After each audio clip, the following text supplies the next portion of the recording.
नमस्कार दोस्तों, मैं पारुल चौहान आप सभी का स्वागत करती हूं आपके अपने प्यारे से परिवार रोजगार विद अंकित में। कैसे हैं आप?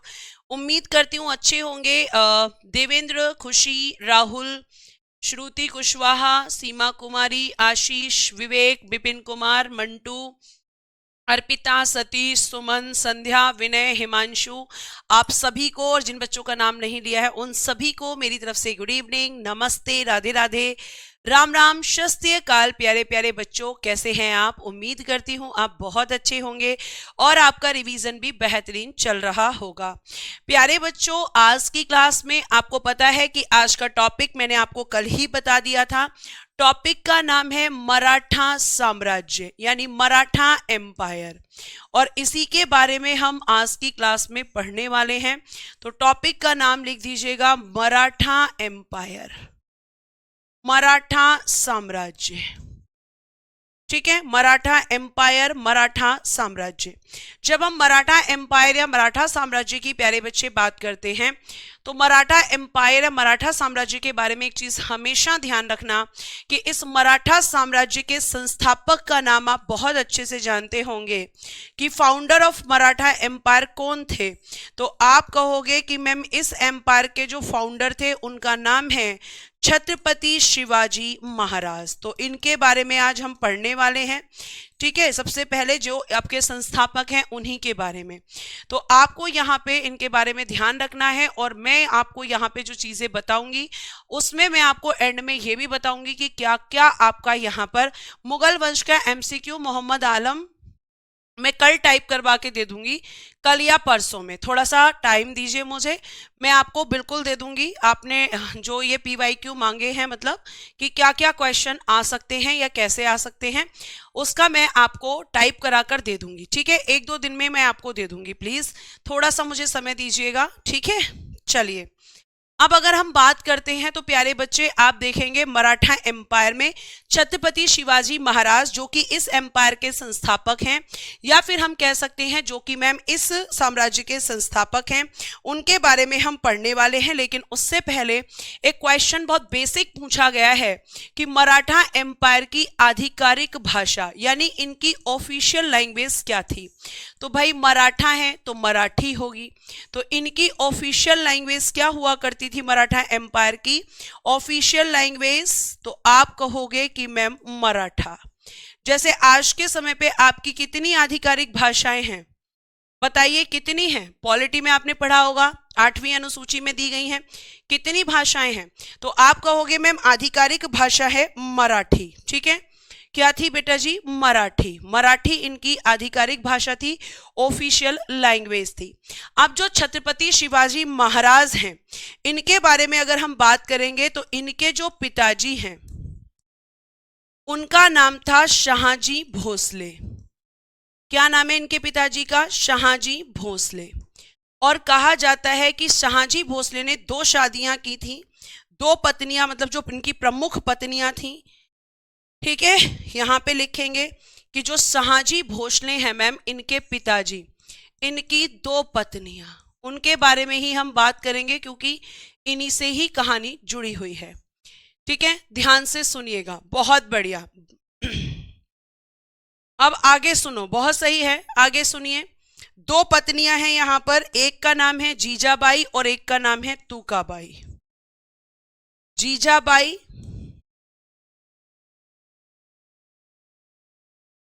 और एक है इनकी वाइफ तुकाबाई।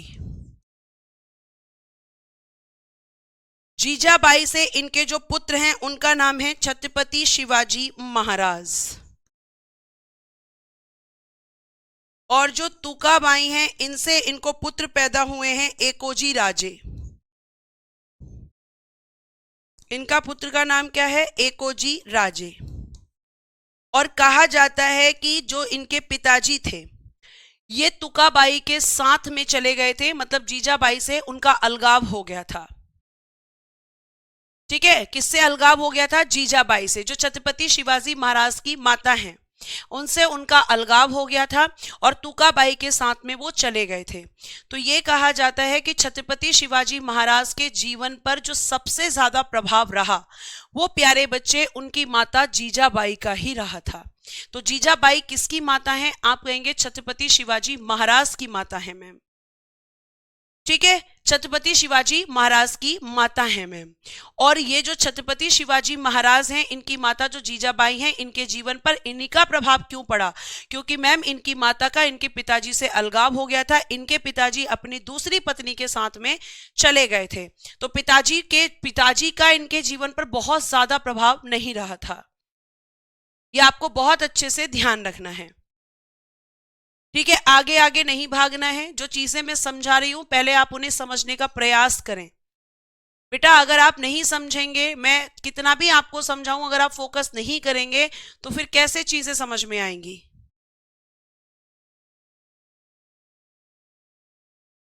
कुछ बच्चे तो ऐसे हैं कि पता नहीं इतना डीप में घुस जाते हैं कि उन्हें यही नहीं पता रहता कि वो किस पेपर की तैयारी कर रहे हैं। बेटा ये आपका कोई पीसीएस लेवल का पेपर नहीं है, या आपका कोई यूपीएसआई का मैं यहाँ पे तैयारी नहीं करा रही, मैं आपको तैयारी करा रही हूँ होम गार्ड के लिए।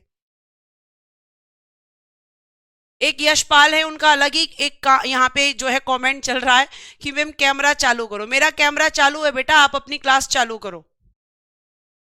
ठीक है, तो प्लीज समझने का प्रयास किया कीजिए। तो आप कहोगे कि मैम जीजाबाई जो हैं उनसे अलगाव हो गया था, इसीलिए जीजाबाई का अपने। अब यहाँ पे एक चीज और ध्यान रखना कि जो आपके छत्रपति शिवाजी महाराज हैं, इनका पूछा जाता है जन्म। तो इनके जन्म की दो तिथियां हैं। एक मानी जाती है 19 फरवरी 1630, ठीक है, और कुछ स्रोतों में लिखी हुई है आपका अप्रैल 1627। ये दोनों ही तिथियां मान्य हैं, ये दोनों ही डेट मान्य हैं। और प्यारे बच्चे कहां पर इनका जन्म हुआ था? तो पूना के पास शिवनेर किले में। जन्म स्थान क्या था? आप लिखेंगे पुणे के पास शिवनेर किले में, शिवनेर किले में या शिवनेर दुर्ग में, आप कुछ भी लिख सकते हैं। और बेटा इनकी माता जीजाबाई के अलावा छत्रपति शिवाजी महाराज के जीवन पर जो प्रभाव पड़ा था वो उनके संरक्षक का था, जिनका नाम है दादाजी कोंडदेव। ठीक है, जिनका नाम क्या है? दादाजी कोंडदेव। वो भी मैं लिखवाऊंगी, पहले आप यहां तक लिखें।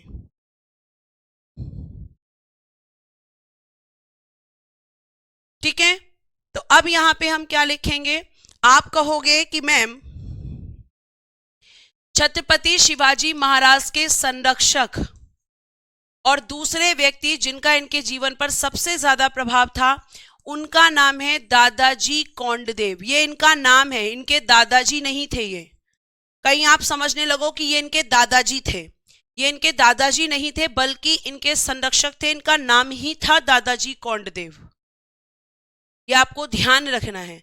अब यहाँ पे बहुत सारे बच्चे मुझसे पूछने लगेंगे कि ये दादाजी नहीं थे तो इनके दादाजी का नाम क्या था मैम? इनके दादाजी का नाम क्या था? तो इनके जो दादाजी थे बेटा लिखिएगा, उनका नाम था मालोजी। छत्रपति शिवाजी महाराज के दादाजी का नाम था मालोजी।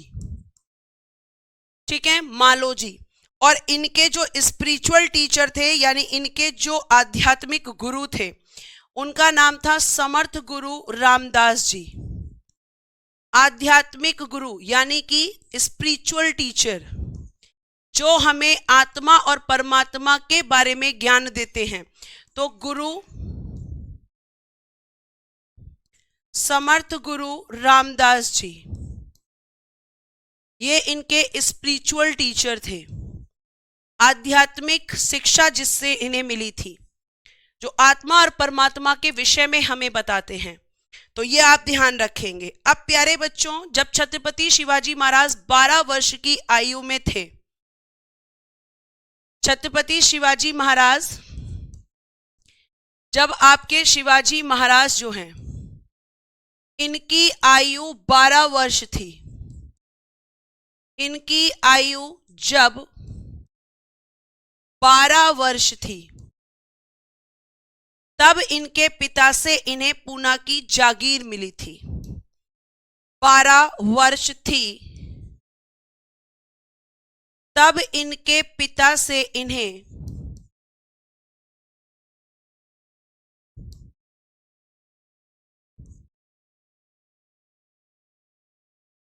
पुणे की जागीर मिली।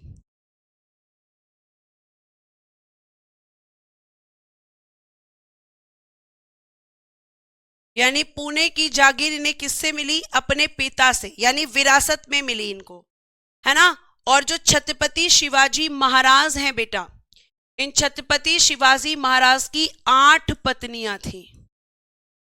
कितनी शादी की थी इन्होंने? 8 शादी की थी। तो क्या हमें सारी की सारी पत्नियां पढ़नी है? नहीं, हमें सारी की सारी पत्नियां नहीं पढ़नी है। हमें केवल 2 पत्नियों के बारे में बहुत ज्यादा ध्यान रखना है। क्यों रखना है? क्योंकि उनके पुत्रों के बीच में जब छत्रपति शिवाजी महाराज की मृत्यु होगी तो उनकी जो 2 वो पत्नियां हैं उनके बेटों के बीच में उत्तराधिकार युद्ध होगा। इसलिए हमें उन दोनों के बारे में जानना है, ना कि हमें 8 की 8 पत्नियां यहां पे पढ़नी है। हाँ बेटा, इसमें कांस्टेबल लेवल का कंटेंट दिया जाएगा। कितनी बार एक बात पूछते हो? ऐसा लगता है कि 2-3 पॉइंट तो ऐसे हैं कि सबसे पहले आके क्लास में हम यहां पे सबसे पहले आके यही बताएं। क्या मैम 8 शादी कर सकते थे? बिल्कुल कर सकते थे। पहले हिंदू लॉ और मुस्लिम लॉ के अकॉर्डिंग कितनी भी शादी कर सकते थे, और पहले के आपने देखे भी हैं कि शासकों ने कई कई शादियां की हैं। ठीक है, तो अब देखो यहाँ पे कितनी वाइफ हैं मैम? 8 वाइफ हैं, जिनमें से एक का नाम लिखिएगा कि छत्रपति शिवाजी महाराज का सबसे पहले जो विवाह हुआ था वो 1641 में इनका प्रथम विवाह हुआ था। ठीक है, 1641 में कौन सा विवाह हुआ था? तो मैम सबसे पहला विवाह इनका 1641 में हुआ था। और प्यारे बच्चे ये किससे हुआ था? सईबाई निम्बालकर।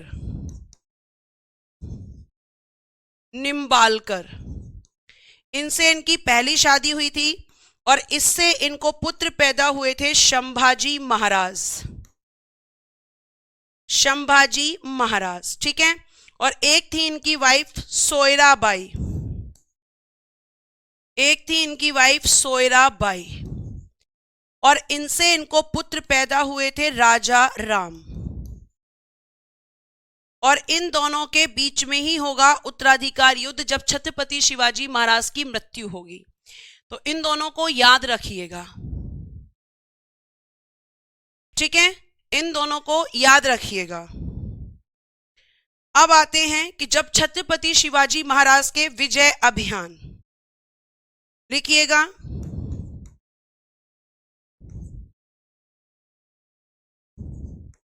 छत्रपति शिवाजी महाराज के प्रारंभिक विजय अभियान,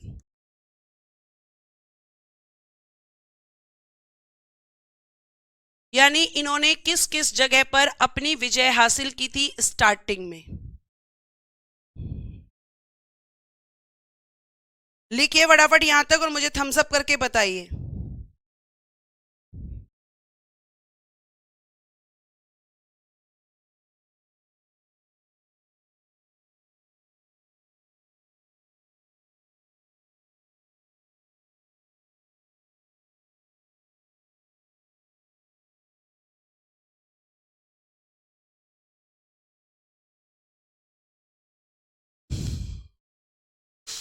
चलिए फटाफट लिखिए और मुझे लिखकर बताइए। ऐसे ऐसे कमेंट आते हैं कि क्या ही बताया जाए। हाँ, अब कितनी शादी करनी है मैम, है ना? अब कितनी कर सकते हैं? अब एक ही कर सकते हैं। एक बच्चा कह रहा है मेरी होमगार्ड की नौकरी लग जाएगी तो 5 शादी करूंगा। बेटा नौकरी भी छूट जाएगी, करना भी मत गलती से। ठीक है, अब आगे आ जाओ। बड़ा इंटरेस्ट आ रहा है तुम्हें शादी में, पढ़ लो लिख लो थोड़ा सा। देखो सबसे पहले बेटा 1646 तोरण का किला जीता।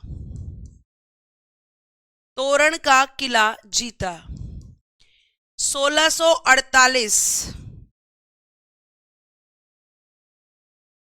पुरंदर का किला जीता। उसके बाद में 1656 जावली का किला जीता। फिर 1656 में रायगढ़ को जीता और उसे अपनी राजधानी बनाया।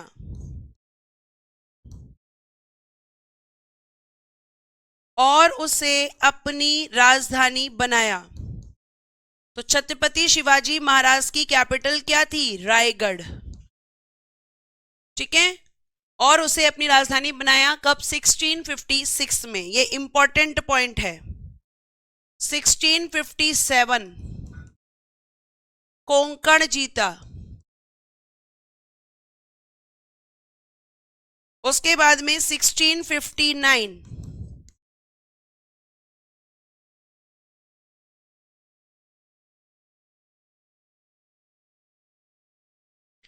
शिवाजी महाराज को दबाने के लिए, क्योंकि इनकी शक्तियां बढ़ती जा रही थी, बीजापुर ने अफजल खां को नियुक्त किया। क्योंकि इनकी शक्तियां बढ़ती जा रही थी और इनको दबाना था। तो ये जो अफजल खां है, ये किसके शासक की तरफ से आया है? बीजापुर के शासक की तरफ से एक व्यक्ति आया है, अफजल खां। और अफजल खां को भेजा गया है कि भाई जाओ और जाकर यहां पर इनकी शक्तियों को दबाओ। अब देखो, मैं पहले थोड़ी सी कहानी सुना दूं ताकि तुम्हें एक स्टोरी यहां पर पता चल जाए। प्यारे बच्चे, अगर मैं आपसे यहां पर बात करती हूं तो जो अफजल खां है, अफजल खां, ठीक है, अफजल खां यहाँ पे बीजापुर की तरफ से अपॉइंट किया हुआ छत्रपति शिवाजी महाराज की शक्तियों को दबाने के लिए एक यहाँ पर शासक है कि भाई इसको अपॉइंट कर दिया है बीजापुर के शासक ने कि जाओ और छत्रपति शिवाजी महाराज की शक्तियों को दबाओ। अब ये जो अफजल खां है, ये छत्रपति शिवाजी महाराज को मारने के लिए अपना एक दूत इनके दरबार में भेजेगा। दूत कौन होते थे मैम? मैसेंजर्स, जो एक शासक का या एक व्यक्ति का संदेश दूसरे व्यक्ति के पास लेकर जाते थे। तो यहां पर अफजल खां जो है वो अपना दूत भेजता है छत्रपति शिवाजी महाराज के पास में, और छत्रपति शिवाजी महाराज के पास में जब ये अपना दूत भेजता है तो उनका नाम है कृष्णजी भास्कर, और ये कह के भेजता है कि छत्रपति शिवाजी महाराज के पास जाओ और उनसे कहो कि अफजल खां उनसे मिलना चाहता है, उनसे दोस्ती करना चाहता है, उनसे अच्छे रिलेशन डेवलप करना चाहता है। लेकिन छत्रपति शिवाजी महाराज भी कोई ऐसा नहीं कि कोई बेवकूफ व्यक्ति थे या कोई मतलब बहुत ही हम कह सकते हैं कि कमजोर व्यक्ति थे, या उनको कोई बात समझ नहीं आ रही थी कि अफजल खां ने सोचा मैं ऐसा बुलवाऊंगा और वो मान जाएंगे। और उसने साथ साथ ये भी कहा कि जब छत्रपति शिवाजी महाराज मुझसे मिलने आए तो वो कोई भी हथियार लेकर ना आए, कोई सेना लेकर नहीं आए, क्योंकि मैं तो उनसे मिलना चाहता हूं, ये अफजल खां ने अपने दूत से सब कहकर भेजा। लेकिन छत्रपति शिवाजी महाराज समझ गए कि कुछ तो गड़बड़ है, और कहा जाता है कि जब कृष्णजी भास्कर वहां पहुंचे तो छत्रपति शिवाजी महाराज ने उन्हें कन्विंस कर लिया अपने यहां पर रुकने के लिए, ठीक है, ताकि वो मंशा समझ सकें अफजल खां की। अब छत्रपति शिवाजी महाराज ने भी अपना एक दूत भेज दिया, किसके पास में? अफजल खां के पास में, कि जाओ भाई उसको मैसेज दे के आओ कि हम मिलने आएंगे। अफजल खां बड़ा खुश हो गया कि मेरी जो प्लानिंग है वो कामयाब हो रही है। और कहा जाता है कि छत्रपति शिवाजी महाराज कहां गए थे? तो छत्रपति शिवाजी महाराज, बेटा जी ये कहा जाता है कि छत्रपति शिवाजी महाराज जो हैं जब अफजल खां से मिलने गए तो वैसी ही चीज थी कि सैनिक को बहुत बड़ी संख्या में सेना नहीं लेके जानी थी, तो दोनों ही बहुत बड़ी संख्या में सेना नहीं लेके आए थे। लेकिन अफजल खां कहा जाता है कि अपने साथ में हथियार लेकर आया था। अब छत्रपति शिवाजी महाराज भी तैयारी के साथ गए थे, लेकिन हथियार ना तो उनके दिख रहे थे और ना ही अफजल खां के दिख रहे थे। अब जैसे ही छत्रपति शिवाजी महाराज वहां पहुंचे तो अफजल खां ने उनको गले लगाने के बहाने चाकू निकाला और उन पर वार किया। लेकिन उन्होंने क्या पहनी हुई थी? एक लाइफ जैकेट होती है जो अभी भी हमारे यहां पर पहनी जाती है, ठीक है। तो आपके छत्रपति शिवाजी महाराज पे जैसे ही उसने अटैक किया तो वो लाइफ जैकेट ने उनको सेव कर लिया और छत्रपति शिवाजी महाराज बघनख पहन के गए थे। मैम बघनख क्या होता है? जो बाघ होता है ना, बाघ उसकी जैसे नाखून होते हैं ऐसे, तो छत्रपति शिवाजी महाराज ने ऐसे अटैक किया उस पर और उसको खत्म कर दिया। तो ये अफजल खां और छत्रपति शिवाजी महाराज के बीच की कहानी थी। यानी छत्रपति शिवाजी महाराज ने किसको मार दिया? अफजल खां को मार दिया। स्टोरी समझ में आ गई?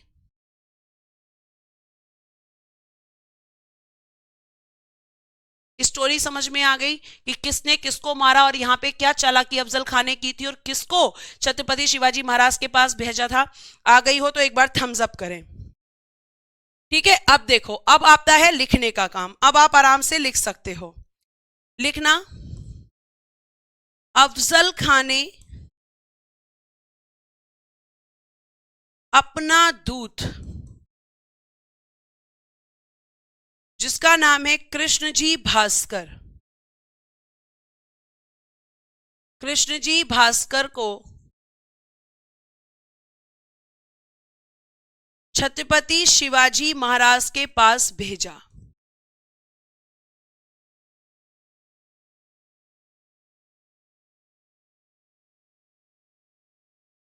है ना कि भाई हम तो दोस्ती करना चाहते हैं, मैं तो मिलना चाहता हूं।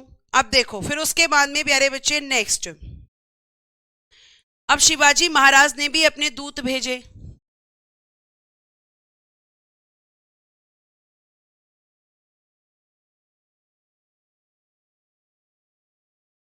कि जाओ तुम भी मेरा संदेश देकर आओ, और इनके दूत का नाम था पंताजी गोपीनाथ। अब दोनों के पास संदेश पहुंच चुके हैं, अब दोनों एक दूसरे से मिलने आएंगे। ठीक है, पंताजी गोपीनाथ को भेजा। प्रतापगढ़ नामक स्थान पर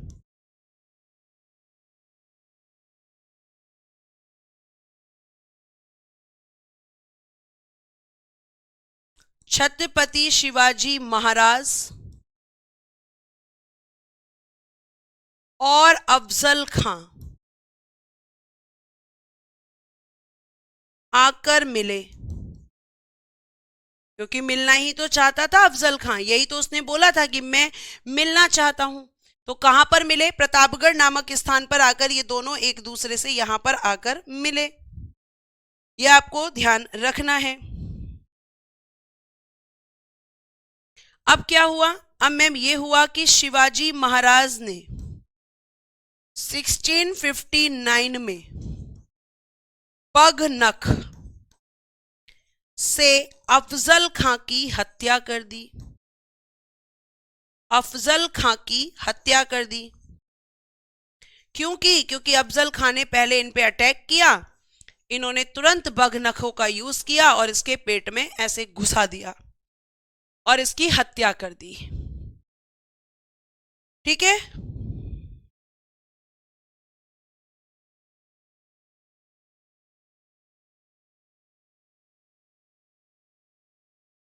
अब आप देख रहे हो कि छत्रपति शिवाजी महाराज की शक्तियां बढ़ रही हैं।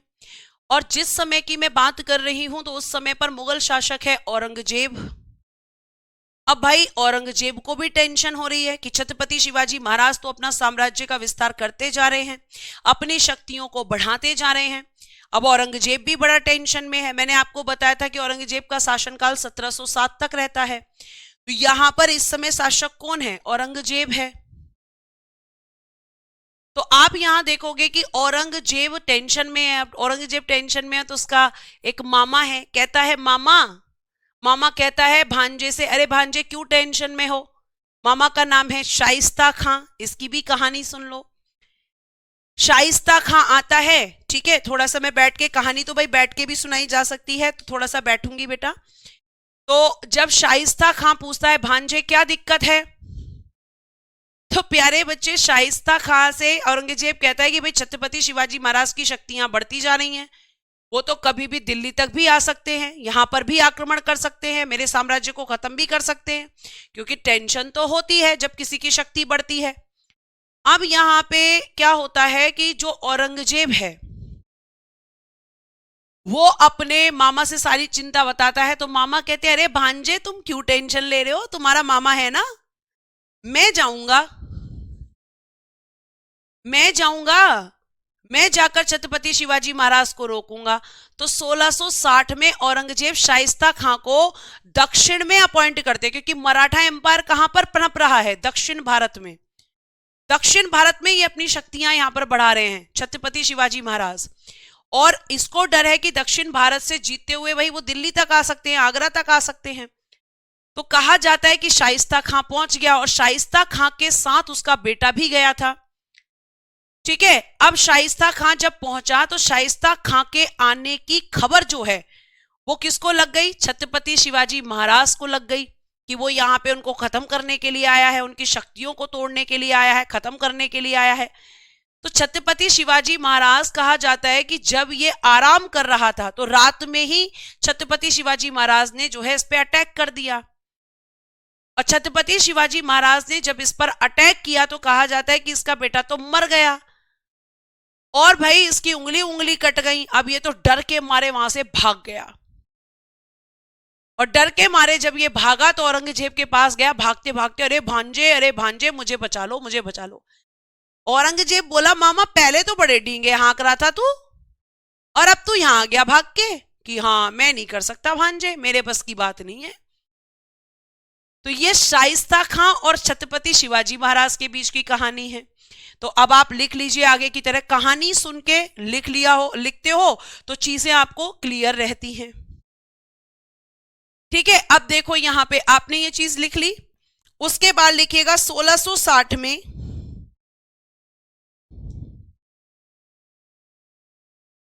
1660 में शिवाजी महाराज की शक्तियों को दबाने के लिए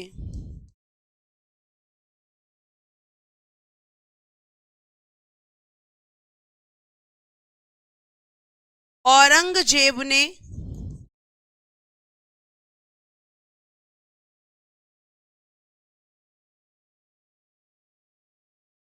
दक्षिण भारत में शाइस्ता खां को नियुक्त किया।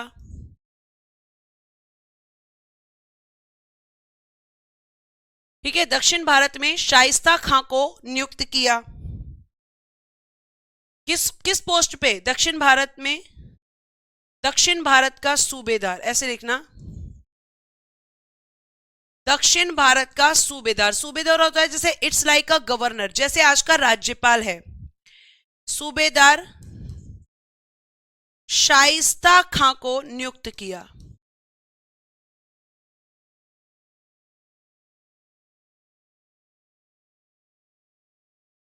भांजे ने कहा जाओ मामा, जाकर शक्तियां बढ़ा दो, वो खत्म कर दो। मामा इस टाइम ओवर कॉन्फिडेंस में है, मामा कहते हैं तुम टेंशन मत लो, खत्म करके ही आऊंगा। ठीक है, शाइस्ता खां को नियुक्त कर दिया। अब इसके बारे में छत्रपति शिवाजी महाराज को पता चला, और वो 15 अप्रैल 1663 इस डेट को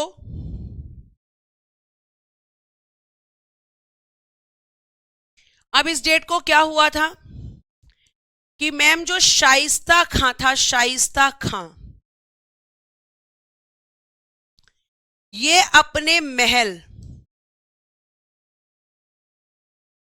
जिसका नाम है लाल महल, में आराम कर रहा था, है ना, रिलैक्स होके लेटा हुआ था।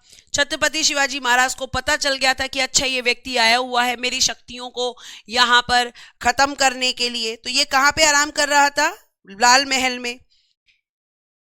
ठीक है, अब जब ये आराम कर रहा था, मैम ये लाल महल कहां पर है, तो बेटा ये कहा जाता है पुणे में, पुणे में है। तो जब ये आराम कर रहा था तो रात्रि में छत्रपति शिवाजी महाराज ने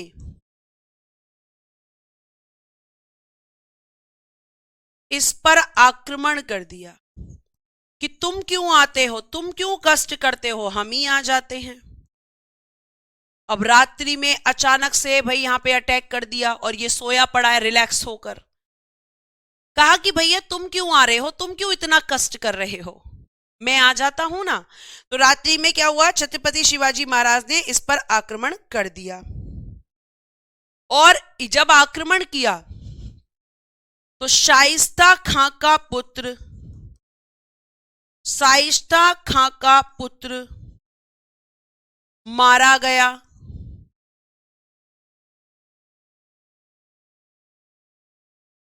और शाइस्ता खां भाग गया। और शाइस्ता खां भाग गया। इसकी डर के मारे हालत खराब हो गई कि छत्रपति शिवाजी महाराज पहुंच गए, इस पर भी अटैक किया, इसकी उंगली भी कट गई थी। ठीक है, और ये यहां से भाग गया, ये आपको ध्यान रखना है। अब कहां भागा, तो आप कहोगे कि मैम ये भाग गया, औरंगजेब के पास गया, औरंगजेब इससे गुस्सा हुआ और औरंगजेब ने क्या किया, शाइस्ता खां को बंगाल का सूबेदार बना दिया कि जाओ अब तुम जाकर बंगाल में आराम करो। बंगाल का सूबेदार बनाया गया।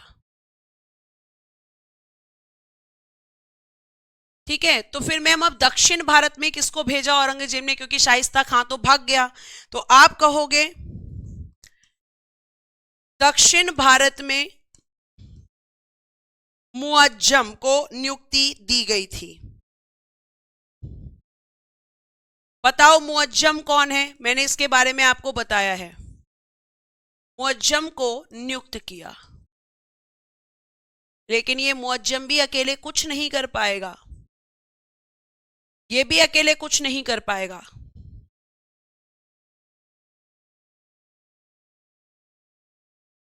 ठीक है,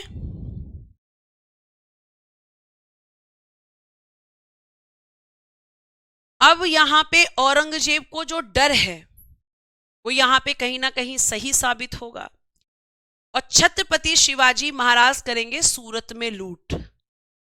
अब भाई जब वो सूरत में लूट करेंगे तो औरंगजेब की चिंता और बढ़ जाएगी।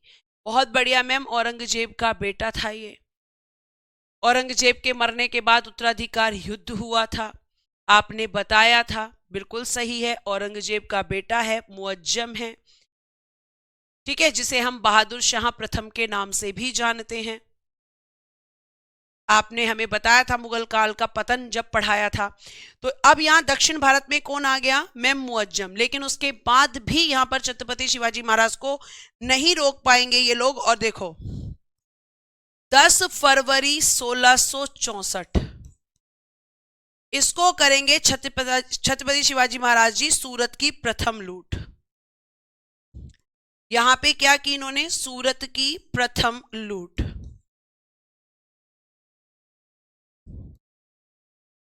और जिस समय इन्होंने सूरत की लूट की है, यहां पर मुगल फौजदार यहां पर कौन था, तो इनायत खां। और जब इन्होंने यहां पे लूट की तो इनायत खां भाग गया, डर के मारे यहां से सूरत छोड़कर ही भाग गया। और औरंगजेब की चिंता और बढ़ गई कि अब तो ये सूरत तक आ गए, अब तो ये सूरत तक आ गए और मेरा जो मुगल फौजदार था वो भी यहां से भाग गया।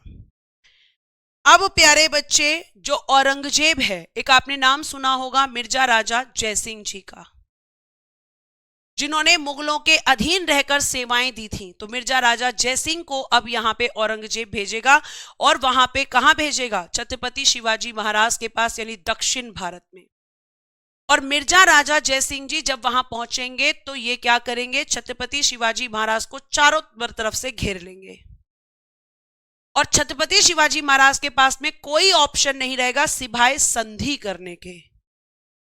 तो आपने इतिहास में पढ़ा होगा एक पुरंदर की संधि होती है, पुरंदर की संधि। तो वो संधि औरंगजेब और मिर्जा राजा जयसिंह जी के बीच में होती है। मिर्जा राजा जयसिंह जी किसकी तरफ से गए हैं, औरंगजेब की तरफ से। तो यहां पर इनके बीच में एक संधि होती है, संधि होता है दो पक्षों के बीच में समझौता। तो यहां पे समझौता होगा, छत्रपति शिवाजी महाराज इतने मजबूर हो जाएंगे कि उन्हें ना चाहते हुए भी संधि करनी पड़ेगी, क्योंकि वो चारों तरफ से घिरे जा चुके होंगे। ठीक है, तो अब यहां पे आप क्या लिखोगे, यहां तक की आपने चीजें लिखी, अब इसके आगे आप यहां पे लिखोगे पुरंदर की संधि। सबसे पहले हेडिंग दोगे, पुरंदर की संधि। अब ये संधि क्यों होती है और किस किस के बीच होती है, तो मैंने आपको बताया 1665 में होगी। मिर्जा राजा जयसिंह जी और बेटा जी छत्रपति शिवाजी महाराज के बीच।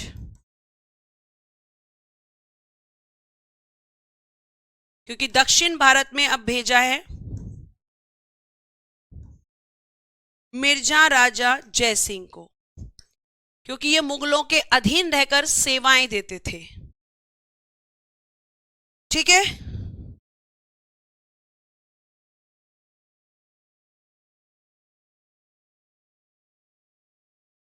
चलो अब देखते हैं कि भाई आखिर क्यों हुई ये संधि। तो देखो,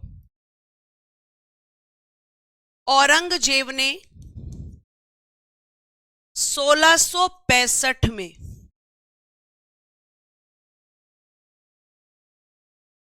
शिवाजी महाराज को दबाने के लिए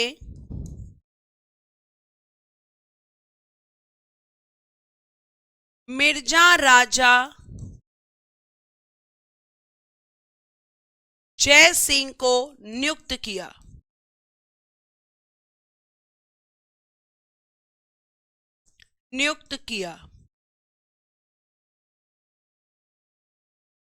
अब यहां पे मिर्जा राजा जयसिंह ने क्या किया, पुरंदर का किला जीता, पुरंदर का किला जीत लिया और रायगढ़ को घेर लिया।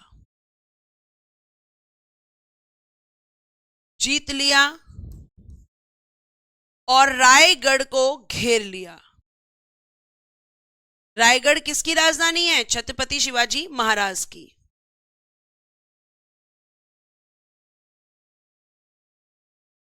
और जब यहां पे घेर लिया तो अब छत्रपति शिवाजी महाराज के पास कोई ऑप्शन नहीं है, क्योंकि यहां पर मैम जब इन्होंने यहां पे रायगढ़ को जीता और सॉरी पुरंदर का किला जीता, रायगढ़ को घेर लिया, तो फिर यहां पे एक ही उपाय बचा और वो उपाय था, फिर इसके बाद क्या हुआ लिखना, इसके बाद हुई है पुरंदर की संधि।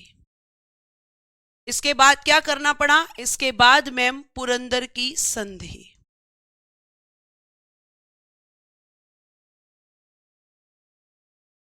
कब हुई थी बच्चा, मैम 1665 में। किस किस के बीच हुई थी, मिर्जा राजा जयसिंह और शिवाजी महाराज के बीच। आपने अभी पीछे बताया ये संधि हुई। अब जीत किसकी है यहां पर, मिर्जा राजा जयसिंह की, यानी मिर्जा राजा जयसिंह के हिसाब से यहां पर संधि होगी।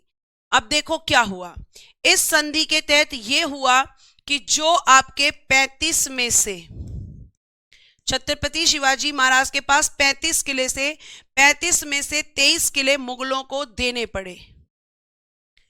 35 में से 23 किले मुगलों को देने पड़े। किसको देने पड़े मैम, छत्रपति शिवाजी महाराज को। क्योंकि संधि भले ही दो पक्षों के बीच होती है, लेकिन संधि जब होती है तो हमेशा एक पक्ष उसमें भारी होता है और वो पक्ष भारी होता है जिसकी जीत होती है। ठीक है, तो आप कहोगे 35 में से 23 किले मुगलों को देने पड़े। उसके बाद शिवाजी महाराज से एक वादा लिया गया कि जो शिवाजी महाराज हैं, अगर फ्यूचर में कभी भी जरूरत पड़ेगी तो शिवाजी महाराज बीजापुर के विरुद्ध मुगलों की सहायता करेंगे। विरुद्ध क्या करेंगे, मुगलों की सहायता। और जो बेटा जी संभाजी महाराज हैं, इसी संधि के तहत ये कहा गया कि संभाजी महाराज को हम देंगे 5,000 का मनसब। तो मुगलों की तरफ से संभाजी महाराज को 5,000 का मनसब दिया गया और इन्हें अपनी सेवा में लगा लिया गया। यानी कितने घोड़ों की जिम्मेदारी दी गई थी, बताओ जल्दी।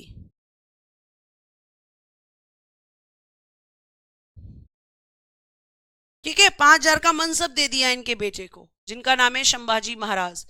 और संभाजी महाराज से भी छत्रपति शिवाजी महाराज के रिश्ते खराब होंगे आगे चलकर, क्योंकि संभाजी महाराज की कुछ ऐसी गतिविधियां होंगी जिनकी वजह से छत्रपति शिवाजी महाराज इनसे नाराज हो जाएंगे और उनको जेल में बंद कर देंगे। तो जब छत्रपति शिवाजी महाराज की मृत्यु होगी तो संभाजी महाराज छत्रपति शिवाजी महाराज की कैद में थे। ठीक है, तो कितने घोड़ों की जिम्मेदारी दी गई? 10,000, 500 नहीं। पंडित विशाल कौशिक ने सही बोला है, 5,000 का तो मनसब दिया है, 5,000 घोड़ों की जिम्मेदारी। और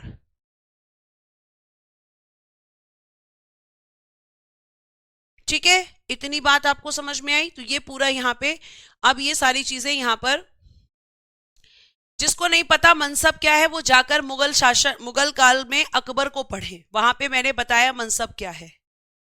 रेगुलर क्लास करने वाले बच्चे आंसर कर रहे हैं। अब सुनिए आगे, अब यहीं पे बात खत्म नहीं होती। औरंगजेब तो पूरी तरीके से, किसी भी तरीके से इनको पूरी तरीके से अपने अधीन करना चाहता है छत्रपति शिवाजी महाराज को। और छत्रपति शिवाजी महाराज के लिए फिर से कहानी सुनिए, ठीक है? कहानी सुनेंगे तो समझ में आएगा। अब छत्रपति शिवाजी महाराज को ये एक संदेश भिजवाता है कि आप आकर मेरे दरबार में मुझसे मिलो। छत्रपति शिवाजी महाराज, भाई जाहिर सी बात है संधि हो गई, लेकिन ऐसा थोड़ी है कि वो झुकने वाले थे किसी के सामने। किसी के सामने झुकने वाले नहीं थे वो। औरंगजेब ने संदेश भिजवाया किसी ऐसे व्यक्ति से कि भाई जाओ, जाकर उनको बोलो मेरे दरबार में पेश हो जाएं। भाई क्यों हो जाएं हम? तुमसे संधि की है, तुमसे वादे किए हैं, वो चल रहे हैं, ऐसे कैसे? फिर औरंगजेब को तो किसी भी तरीके से इन्हें अपने दरबार में बुलाना था। तो कहा जाता है कि औरंगजेब ने फिर पर्सनली इनको इनवाइट किया, इनके लिए वस्त्र भेजे, उपहार भेजे कि आप आइए, आदर के साथ, सम्मान के साथ मैं आपको बुला रहा हूं। तो छत्रपति शिवाजी महाराज कहा जाता है तब इसके दरबार में पहुंचे, 1666 में इसके दरबार में पहुंचते हैं। अब ये पहुंचते हैं और औरंगजेब को ये बात बहुत अच्छे से पता होती है कि छत्रपति शिवाजी महाराज को उसने बुलाया है और वो उससे मिलने आए हैं। अब मिलने आए हैं तो भाई आपने बुलाया है तो आपको मिलना चाहिए, लेकिन ऐसा नहीं होता। औरंगजेब इनको 5,000 मनसबों की श्रेणी में खड़ा कर देता है। और जब ये बात, और वो भी सबसे लास्ट में, जब छत्रपति शिवाजी महाराज को पता चलता है कि ये 5,000 मनसब की श्रेणी है, तो उन्हें बड़ी इंसल्ट महसूस होती है कि ये तो मेरा अपमान है। आप किसी व्यक्ति को, किसी राजा को 5,000 की मनसबों में कैसे खड़ा कर सकते हो? मैं भी तो मराठा साम्राज्य का राजा हूं, शासक हूं। तो छत्रपति शिवाजी महाराज जो हैं वो क्या करते हैं, वो इस चीज को ऑब्जेक्ट करते हैं। और यही औरंगजेब चाहता था कि किसी भी तरीके से ये भड़कें, और ये भड़क जाते हैं। तो छत्रपति शिवाजी महाराज को तुरंत औरंगजेब कैद करवा लेता है। और बेटा जी जब इनको कैद करवाता है तो काफी दिनों तक इन्हें अपनी कैद में रखता है, लेकिन इन्हें तो किसी भी तरीके से औरंगजेब की कैद से निकलना था। तो जब ये कैद में होते हैं तो कहा जाता है कि इनको क्या हो जाती है, ये बीमारी का नाटक करते हैं कि मैं बहुत बीमार हो गया हूं। तो औरंगजेब इनका ट्रीटमेंट कराता है, फिर ये ठीक हो जाते हैं, कहा जाता है।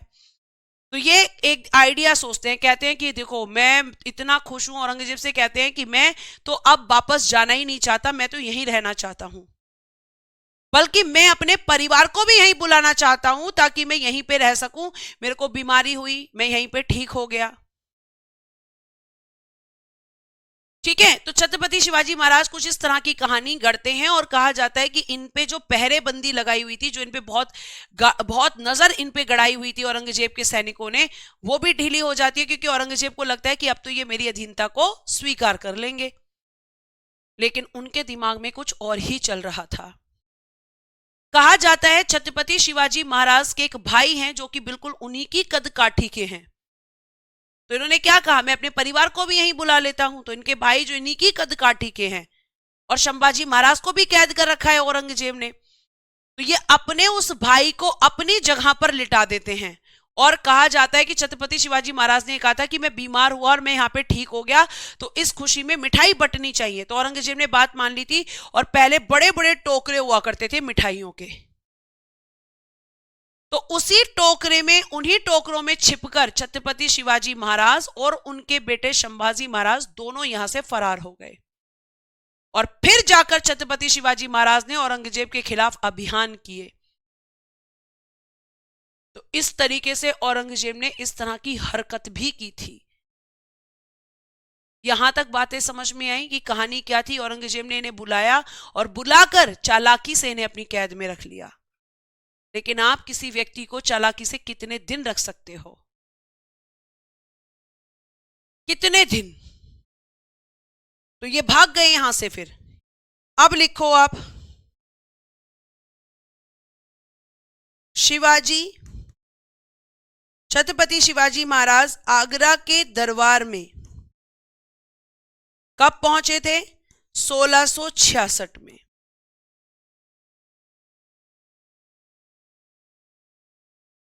आगरा में किसका दरबार था? औरंगजेब का। ठीक है। अब जब ये पहुंचे यहां पर तो क्या हुआ मैम? 5000 की मनसब की पंक्ति में खड़ा कर दिया। पंक्ति होती है लाइन, पंक्ति में खड़ा कर दिया।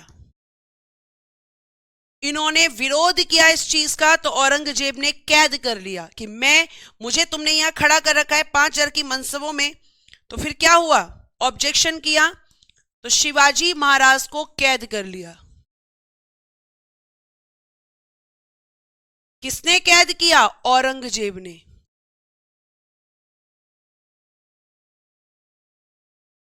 औरंगजेब ने। ठीक है, कैद कर लिया। चालाकी से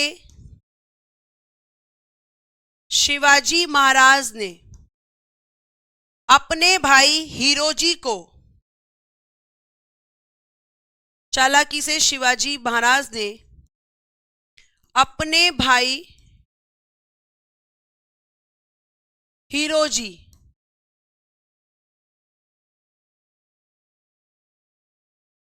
को अपने स्थान पर लिटाया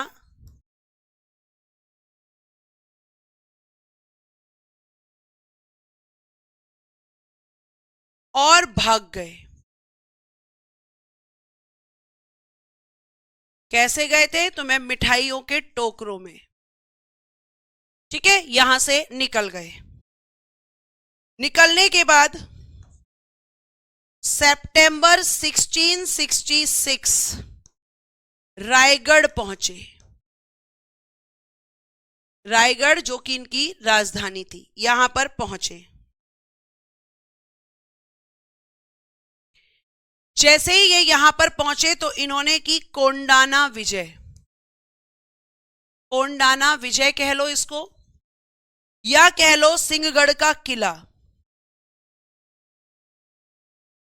सिंहगढ़ का किला जीता। ठीक है, कोंडाना विजय कह लो या सिंहगढ़ का किला कह लो, इन्होंने जीता। कब जीता मैम? 4 फरवरी 1670 को। 4 फरवरी 1670 को किसने? शिवाजी महाराज ने। उसके बाद इन्होंने दोबारा से सूरत में लूट की और औरंगजेब को चैलेंज किया। देखिएगा, सूरत में दूसरी लूट 1670, सूरत में दूसरी लूट कि भाई रोको, अब तुमने संधि तोड़ी है तो मैं क्यों संधि यहां पर रखूं।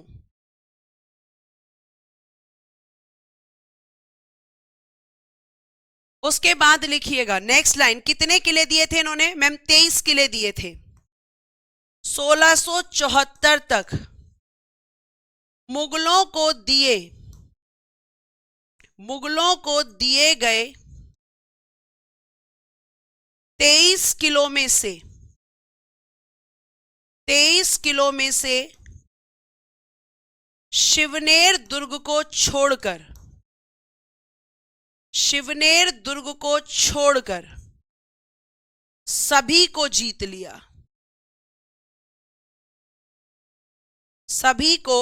लिया। क्योंकि संधि किसने तोड़ी थी? औरंगजेब ने। तो फिर इन्होंने भी किसी संधि का, किसी समझौते का कोई लिहाज नहीं किया। ठीक है,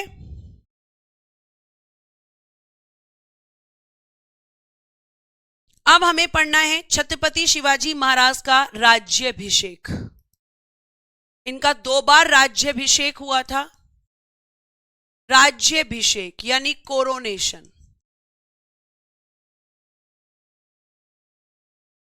तो इनका जो राज्याभिषेक हुआ है वो कब हुआ है लिखिएगा। इनका पहला राज्याभिषेक लिखना 2 बार, बता दिया था लेकिन लिखना भूल गई। पहला लिखिएगा, पहला राज्याभिषेक हुआ था इनका जून 1674 में रायगढ़ के किले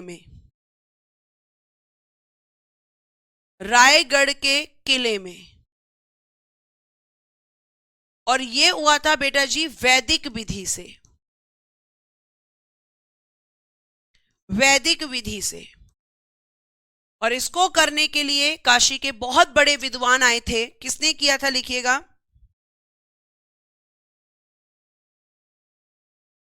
काशी के प्रसिद्ध विद्वान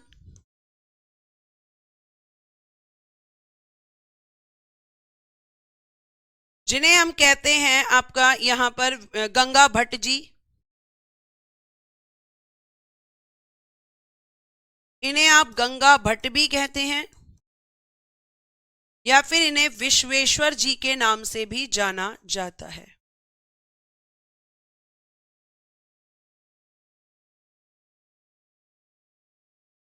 इन्होंने इनका राज्याभिषेक किया था पहला। गंगा भट्ट जी कह सकते हैं या विश्वेश्वर जी भी इन्हें कह सकते हैं। और आपको मैं बता दूं कि इनको छत्रपति शिवाजी महाराज को इन्हें राजा की उपाधि किसने दी थी? औरंगजेब ने। और इनके जीवन में इसी समय सबसे बड़ी दुखद घटना हुई। इनके पहले राज्याभिषेक के 12 दिन बाद, राज्याभिषेक के 12 दिन बाद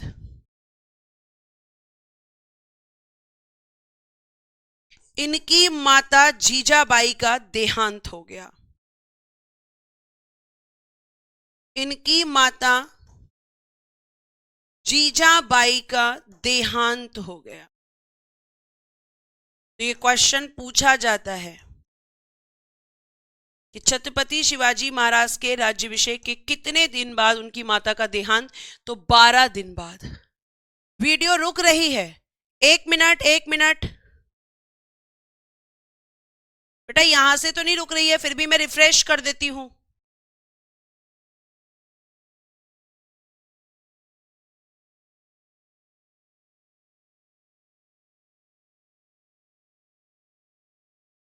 ठीक है, अभी देखिए, एक बार चेक कीजिए।